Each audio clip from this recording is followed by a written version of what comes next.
Assembly session کے دوسرے دن مجلسی floor leader اکبر الدین اویسی اور وزیر KTR کے درمیان گرما گرم مباحث ہوئے۔ ایوان میں اظہار خیال کرتے ہوئے قائد مجلس نے اردو کو دوسری سرکاری زبان کا درجہ دیے جانے کے باوجود اردو کے ساتھ مناسب انصاف نہ کرنے کا الزام لگایا۔ انہوں نے تلنگانہ سیکریٹریٹ میں مسجد کی تعمیر اور عثمانیہ دواخانے کی حالت زار کا مسئلہ بھی ایوان میں اٹھایا۔ انہوں نے کہا کہ ہائی ٹیک سٹی کی تیز تر ترقی کے باوجود پرانے شہر کو ترقی نہیں دی گئی ہے۔ قائد مجلس نے چار مینار پیدل راہ رو پروجیکٹ اور میٹرو ریل پروجیکٹ کی تکمیل کی تاریخ پر وضاحت طلب کی۔ انہوں نے وزیر اعلیٰ اور وزراء پر ملاقات کا وقت نہ دینے کا الزام لگایا اور کہا کہ تلنگانہ کے عوام کے مفاد میں وہ نچلے درجے کے اسٹاف سے بھی ملاقات کے لیے تیار ہیں۔ اس پر وزیر تارک راما راؤ نے رد عمل ظاہر کرتے ہوئے کہا کہ BSc اجلاس میں شرکت کے بغیر اظہار خیال کرنا مناسب نہیں ہے۔ انہوں نے کہا کہ مجلس کے صرف 7 ارکان ہیں، مجلس سیشن میں اظہار خیال کے لیے زیادہ وقت لے رہی ہے۔ انہوں نے مقررہ وقت اور قواعد پر عمل کرنے کا مشورہ دیا۔ بیرسٹر اسد الدین اویسی MP و صدر کل ہند مجلس اتحاد المسلمین نے عبادت خانہ حسینی کی تعمیر جدید کا افتتاح کیا۔ انہوں نے اس موقع پر خطاب کرتے ہوئے اس امید کا اظہار کیا کہ پورے ملک میں یہ سب سے بڑا عبادت خانہ رہے گا۔ انہوں نے کہا کہ ہم سب ایک ہیں اور اس شہر میں ہم اپنے اتحاد کو مزید مستحکم کرتے رہیں گے۔ انہوں نے تمام کو اس خصوص میں مبارکباد پیش کی اور اسے ایک بہترین اور خوبصورت عبادت خانہ قرار دیا۔ انہوں نے کہا کہ مجلس ہمیشہ تمام کے ساتھ ہے، مسلمانوں میں اتحاد صرف اہل بیت کی محبت پر ہوگا۔ انہوں نے کہا کہ اختلاف عقیدے مسلک پر ہو سکتے ہیں مگر اہل بیت کی محبت پر اختلاف نہیں ہو سکتا، اس پر تمام کو جڑنے کی ضرورت ہے۔ صدر TJS پروفیسر کودنڈارام نے واضح کیا ہے کہ گورنر کے خطبے میں ریاست کی ترقی کے جھوٹے دعوے کیے گئے ہیں۔ انہوں نے کہا کہ کالیشورم پروجیکٹ کی تکمیل کا دعویٰ کیا گیا جو سب سے بڑا جھوٹ ہے۔ انہوں نے میڈیا سے بات کرتے ہوئے کہا کہ کالیشورم کی تکمیل سے 16 لاکھ ایکڑ اراضی سیراب ہونے کی توقع تھی، تاہم ایسا نہیں ہوا۔ انہوں نے کہا کہ طب کے شعبے کے لیے درکار فنڈز بجٹ میں الاٹ نہیں کیے گئے ہیں۔ کانگریس کی لیڈر کنڈا سریکھا نے کہا ہے کہ BJP کے ریاستی قائدین نے سپریم کورٹ سے رجوع ہوتے ہوئے گورنر کو اسمبلی بھیجنے کو یقینی بنایا۔ اس سے یہ واضح ہوتا ہے کہ BJP قائدین بالخصوص بنڈی سنجے نے ترقی کے جھوٹے دعوے کرنے والی BRS حکومت کی بالواسطہ گورنر سے تائید کروائی۔ انہوں نے کہا کہ وزیر اعلیٰ چندر شیکھر راؤ نے 2 سال تک گورنر کو اسمبلی میں قدم رکھنے نہیں دیا، لیکن BJP قائدین نے سپریم کورٹ سے رجوع ہو کر گورنر کو اسمبلی روانہ کیا اور گورنر نے گزشتہ روز اسمبلی کے مشترکہ اجلاس سے خطاب کرتے ہوئے حکومت کی کارکردگی کی ستائش کی اور وزراء و ارکان مقننہ کی کارکردگی کی بھی ستائش کی۔ ترقی کے جھوٹے دعوے بھی کیے گئے۔ اگر گورنر اسمبلی میں نہیں آتی تو مستقبل میں حکومت کے غلط فیصلوں اور پالیسیوں پر بنائے گئے بل کو گورنر روک سکتی تھی، لیکن یہ موقع BJP نے ختم کر دیا۔ بیرسٹر اسد الدین اویسی MP و صدر کل ہند مجلس اتحاد المسلمین کی ہدایت پر حلقہ ملک پیٹ کے امبر پیٹ اور چار مینار منڈلوں میں شادی مبارک 120 چیکس کی تقسیم متعلقہ مجلسی رکن اسمبلی احمد بلالہ کے ہاتھوں عمل میں آئی۔ اس موقع پر متعلقہ محکمہ جات کے ذمہ داروں کے علاوہ ابتدائی مجالس کے صدور و معتمدین بھی موجود تھے۔ LB اسٹیڈیم میں out sourcing security house keeping عملے نے کام کا بائیکاٹ کرنے کے بعد احتجاج کیا۔ اسپورٹس اتھارٹی آف تلنگانہ کی جانب سے گراؤنڈز میں 250 ملازمین خدمات انجام دیتے ہیں۔ 3 ماہ سے تنخواہیں نہ ملنے پر ان کو مشکل صورتحال کا سامنا ہے۔ انہوں نے تنخواہیں فوری طور پر ادا کرنے کا مطالبہ کیا۔ شمس آباد کے قریب پیش آئے سڑک حادثے میں ایک شخص ہلاک ہو گیا۔ یہ شخص شاد نگر سے حیدرآباد آ رہا تھا کہ کینرا بینک کے قریب اس نے اپنی بائک کا توازن کھو دیا، جس کے نتیجے میں اس کی بائک ڈیوائیڈر سے ٹکرا گئی۔ اس حادثے میں وہ ہلاک ہو گیا۔ اسی دوران اس حادثے کو دیکھ کر وہاں پہنچے شخص نے بائک کو موڑنے کے دوران توازن کھو دیا اور اس کی بائک دوسری بائک سے ٹکرا گئی۔ زخمیوں کو علاج کے لیے دواخانہ منتقل کر دیا گیا۔ دہلی پولیس نے ہتھیاروں کے ذخیرے کو ضبط کیا۔ دہلی میں سرگرم مافیا کے پاس سے اس ذخیرے کو ضبط کیا گیا۔ پستولوں کے ساتھ ساتھ میگزینز اور گولیوں کو بڑے پیمانے پر ضبط کیا گیا۔ دہلی، پنجاب، ہریانہ، راجستھان میں یہ ٹولی گینگسٹرز کو ہتھیار سربراہ کرتی تھی۔ دہلی کے پرمجیت شیرا، ایم پی کے سنجے، راجستھان کے رام وشنو، انل راہل کو پولیس نے گرفتار کر لیا۔ ارب پتی گوتم اڈانی گزشتہ ہفتے امریکی ادارے ہڈنبرگ کی رپورٹ کے بعد کارپوریٹ دنیا کے سب سے بڑے مشکل حالات کا سامنا کر رہے ہیں۔ رپورٹ میں الزام لگایا گیا ہے کہ اڈانی نے کارپوریٹ تاریخ کا سب سے بڑا اسکیم کیا ہے۔ اس نے اڈانی گروپ پر اسٹاک مینوپولیشن، اکاؤنٹنگ دھوکہ دہی کے بشمول دوسرے الزامات بھی لگائے ہیں۔ ان الزامات کے بعد اڈانی کو ایک بڑا دھکا لگا ہے۔ اسٹاک میں گراوٹ کی وجہ سے $120 بلین کا کمپنی کو نقصان ہوا ہے۔ اس رپورٹ کے بعد اڈانی کے نیٹ ورک کو بڑا دھچکا لگا ہے۔ تلنگانہ اسمبلی کا بجٹ اجلاس 12 فروری تک منعقد کیا جائے گا۔ بزنس ایڈوائزری اجلاس میں اسمبلی اجلاسوں کی تاریخ کو خطیت دی گئی ہے۔ جمعہ کو اسمبلی اجلاس شروع ہوا ہے۔ آج یعنی ہفتے کے روز گورنر کے خطبے پر شکریہ ادا کیا گیا، جس کے بعد دونوں ایوانوں میں بحث بھی ہوئی۔ آپ کو بتا دیں کہ وزیر خزانہ ہریش راؤ 6 فروری کو ایوان میں بجٹ پیش کریں گے۔ 7 فروری کو تعطیل رہے گی۔ اسمبلی کے اجلاس 8 سے 12 فروری تک جاری رہیں گے۔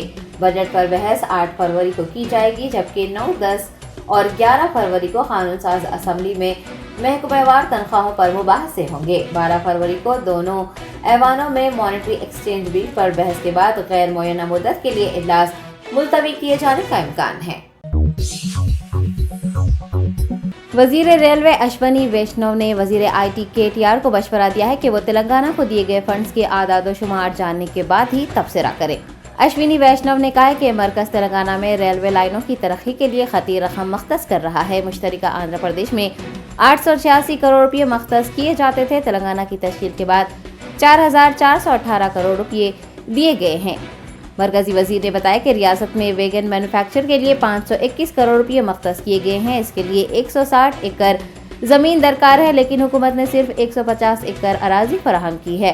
انہوں نے مزید بتایا کہ تلنگانہ میں 20 MMTS نئی ٹرینیں سکندرآباد تا میڈچل کے درمیان چلائی جائیں گی۔ سربراہ کل ہند مجلس اتحاد المسلمین بیرسٹر اسد الدین اویسی نے حکومت تلنگانہ سے نو تعمیر شدہ سیکریٹریٹ کے افتتاح کے ساتھ ساتھ شہید کیے گئے مساجد کے افتتاح کو بھی یقینی بنانے کی خواہش کی ہے۔ MP حیدرآباد بیرسٹر اسد الدین اویسی نے میڈیا سے مخاطب ہوتے ہوئے مرکز میں برسر اقتدار BJP حکومت پر شدید نکتہ چینی کی ہے۔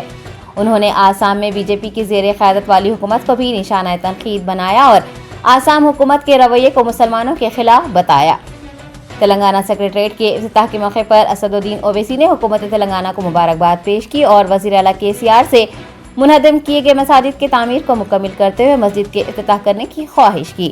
MP حیدرآباد نے BRS اور AIMIM کے درمیان دوریوں سے متعلق پوچھے گئے سوال کی بھی وضاحت کی ہے۔ آئندہ منعقد پارٹی کے پروگرام پر بھی سربراہ AIMIM نے میڈیا کو تفصیل بتائی ہے۔ اسد الدین اویسی نے تلنگانہ میں آئندہ منعقد ہونے والے اسمبلی انتخابات میں پارٹی کی جیت کو یقینی قرار دیا ہے۔ وزیر بلدی نظم و نسق کے تارک راما راؤ نے KCR دور حکومت کی تعریف کرتے ہوئے اس کا تقابل شری رام کے تحفظ سے کیا ہے۔ تلنگانہ قانون ساز اسمبلی اور قانون ساز کونسل میں گورنر کے خطبے پر شکریہ ادا کیا گیا۔ بعد ازاں اجلاس سے مخاطب ہوتے ہوئے KTR نے کہا کہ ریاست تلنگانہ ملک کے لیے ایک مثال ہے اور KCR کی دور حکومت میں تلنگانہ محفوظ ہے۔ انہوں نے اپوزیشن کا جانبدارانہ انداز میں کام کرنا غیر درست قرار دیا اور اپوزیشن کے قائدین سے کہا کہ ہمیشہ تنقیدیں کرنا درست نہیں ہوتا، اچھا کام کرنے پر اس کو سراہا جانا چاہیے۔ BRS کارگزار صدر نے واضح کیا ہے کہ علیحدہ ریاست کے قیام کے لیے حکومت نے جو نعرہ دیا تھا اسی کے مطابق تقررات، پانی، بجلی اور فنڈز کی فراہمی کو یقینی بنایا جا رہا ہے۔ تارک راما راؤ نے کہا کہ KCR دور حکومت میں گاؤں ترقی کی راہ پر گامزن ہے۔ گاندھی کا گرام سوراج کا خواب پورا ہو رہا ہے۔ ملک کے 20 ترقی یافتہ گاؤں میں سے 19 گاؤں تلنگانہ میں ہیں۔ انہوں نے مزید کہا کہ جو ترقیاتی کام 75 سالوں میں کسی لیڈر نے نہیں کیے، وہی ترقیاتی کام KCR بخوبی انجام دے رہے ہیں اور ریاست تلنگانہ ملک کے لیے رول ماڈل بن گئی ہے۔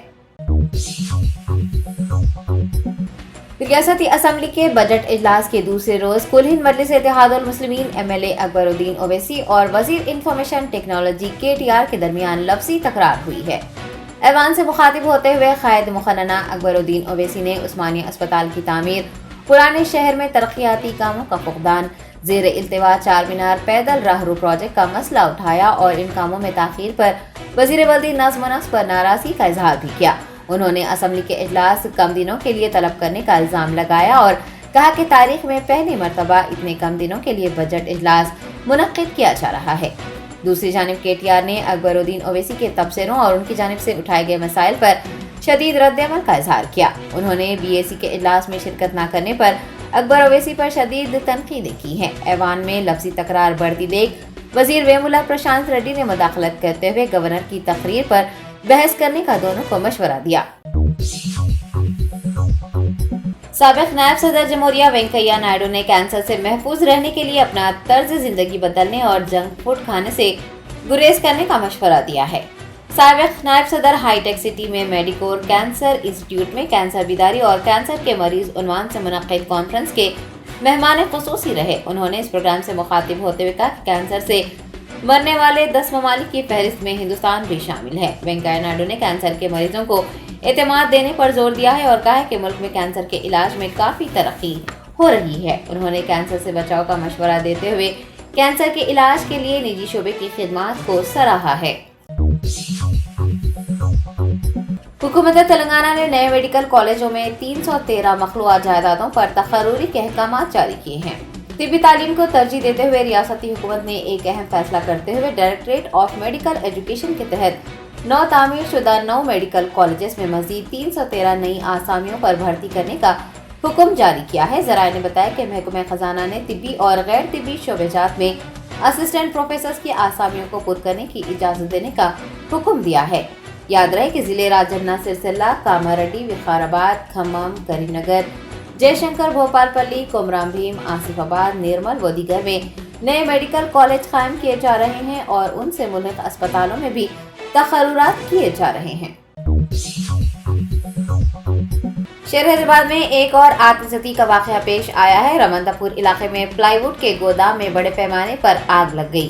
ہفتے کی صبح پیش آنے والے اس واقعے میں گودام جل کر خاکستر ہو گیا ہے۔ مقامی افراد نے فائر بریگیڈ کے اہلکاروں کو اطلاع دی، جس کے بعد 3 فائر بریگیڈ وہاں پہنچ گئے اور کافی جدوجہد کے بعد آگ پر قابو پا لیا۔ آگ کے سبب دھوئیں کی کثیف بادل اٹھتے دیکھے گئے، جس کی وجہ سے مقامی لوگوں کو سانس لینے میں دشواریوں کا سامنا کرنا پڑا۔ اس واقعے میں کوئی جانی نقصان نہیں ہوا ہے، تاہم بڑے پیمانے پر مالی نقصان کا اندازہ ہے۔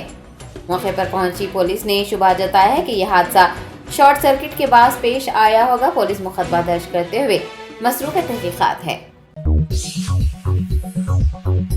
عالمی یوم کینسر کے موقع پر کیئر گروپ آف اسپتال کے زیر اہتمام ایک بیداری پروگرام کا انعقاد کیا گیا۔ مہاتما گاندھی بس اسٹیشن پر منعقد اس بیداری پروگرام کے ذریعے کینسر کے بچاؤ، علاج، اس کی تشخیص و علامات سے آگاہ کیا گیا ہے۔ Chaderghat SHO Y Prakash Reddy, medical superintendent doctor Naveen Chand کے علاوہ کیئر اسپتال ملک پیٹ، کیئر اسپتال نامپلی کے ڈاکٹروں و عملے نے اس میں حصہ لیا۔ SHO چادر گھاٹ نے اس پروگرام سے مخاطب ہوتے ہوئے شراب نوشی ترک کرنے کا مشورہ دیا۔ انہوں نے بتایا کہ شراب نوشی کئی اقسام کے کینسر کا باعث بن سکتی ہے۔ میرپیٹ HB کالونی کے کرشنا نگر کالونی میں واقع آئنسٹائن لٹل کیمپس پلے اسکول میں پیرنٹس ڈے تقریب شاندار پیمانے پر منائی گئی۔ سینئر سٹیزن ویلفیئر ایسوسی ایشن پلے گراؤنڈ میں منعقد اس تقریب میں پری پرائمری کے طلباء و طالبات نے ثقافتی پروگرام پیش کیے۔ اس موقع پر طلباء کے سرپرستوں نے بھی مختلف کھیل مقابلوں میں حصہ لیا۔ آئنسٹائن پلے اسکول کی کرسپونڈنٹ لکشمی نارائنا اور پرنسپل ستیاوتی نے اس پروگرام کے کامیاب انعقاد پر اولیاء طلباء اور اساتذہ کا شکریہ ادا کیا۔ جرمنٹن super speciality hospital, doctor Mir Jawad Zar Khan, senior experienced orthopaedic surgeon, bone fracture, joint replacement, hip replacement اور اسپائن سرجری کامیابی سے انجام دے رہے ہیں۔ اس کے علاوہ neurosurgery, cardiology, gynaecology, dental,